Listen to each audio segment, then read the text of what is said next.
မင်္ဂလာပါဒီနေ့ကတော့သင်္ဘောသီးတုတ်စားမှာပေါ့နော်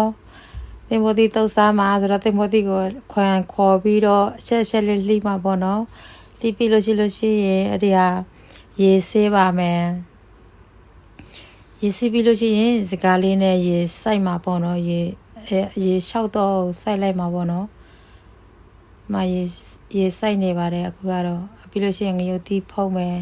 ရခိုင်တော့ရလှုပ်ဝက်ချက်ပေါ့နော်ရခိုင်တော့ရလှုပ်ဝက်ချက်ကငရုတ်သီးကလေဖုတ်တာရှိတယ်ကေနာလေးရှိတယ်ကွယ်ဒါပေမဲ့ကိုကတော့ဖုတ်တာကိုကြိုက်တဲ့အတွက်ကြောင့်မလို့ဖုတ်လိုက်တယ်ကေနာကြတော့ငရုတ်သီးကတိုက်ပြီးမချက်တဲ့ခါကျတော့ရိုင်းရင်မမွှေးဘူးကွာ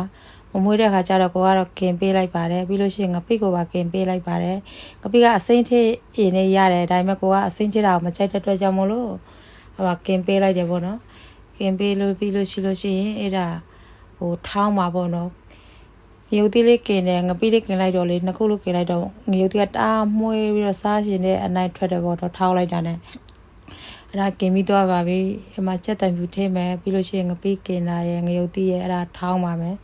ပြီးလို့ရှိရင်ဒီနေ့ကတော့ငရုတ်ကောင်းစည်းလေးထည့်ရမှာပေါ့နော်ငရုတ်ကောင်းစည်းကမရှိတဲ့အတွက်ကြောင့်မလို့ငရုတ်ကောင်းမုံကိုပဲထည့်ပေးလိုက်တယ်ပေါ့နော်ပြီးလို့ရှိရင်ဒါလေးကိုသမအောက်ထောင်းပါမယ်ထောင်းပြီးလို့ရှိရင်နောက်စားထည့်မယ်အရှုံးမထည့်မယ်ပေါ့နော်ပြီးလို့ရှိရင်ဒါပြန်ထောင်းမယ်ပြန်ထောင်းပြီးလို့ရှိမှအမထောင်းလို့ပြီးတော့ပါပြီထောင်းလို့ပြီးတော့အခုတော့သုံးမဲ့အနေရာကိုရောက်နေပေါ့နော်အဲ့ဒီဟာကိုတုတ်ပါမယ်တုတ်တဲ့အခါကျတော့